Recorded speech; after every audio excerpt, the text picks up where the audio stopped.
Ankleshwar Rajpipla road ઉપર શંકાસ્પદ જંતુનાશક મટીરીયલ ભરેલ 4 વ્હીલ ગાડી મળી 17.10 લાખના મુદ્દામાલ સાથે બે ઝડપાયા. ભરૂચ એલસીબીનો સ્ટાફ અંકલેશ્વર વિસ્તારમાં પેટ્રોલિંગમાં હતો. દરમિયાન બાતમી મળી હતી કે અંકલેશ્વર રાજપીપળા રોડ ઉપર મીરાનગર હેપ્પી કોમ્પ્લેક્સ પાસે 4 વ્હીલ ગાડીમાં શંકાસ્પદ જંતુનાશક પાવડર લઈને વેચવા માટે ફરે છે. પોલીસે વોચ ગોઠવી બાતમીવાળી ગાડી આવતા તેને અટકાવી હતી. ડીકીમાં તપાસ કરતા 5 સફેદ કલરની પ્લાસ્ટિકની મીણિયા કોથળીમાંથી સેવ જેવું મટીરીયલ મળી આવ્યું હતું.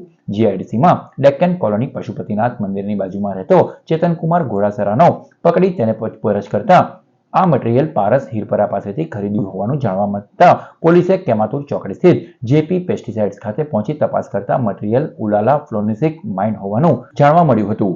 પોલીસે 100 કિલો પાવડર અને એક ફોન તેમજ ગાડી મળી કુલ 17.10 લાખથી વધુનો મુદ્દામાલ કબજે કર્યો હતો અને આ મટીરીયલ યુપીએલ કંપનીમાં નોકરી કરતા ઘનશ્યામ લુબરિયા પાસેથી સસ્તા ભાવે ખરીદી કર્યું હોવાની કબૂલાત કરતા તેની તપાસ હાથ ધરાઈ છે.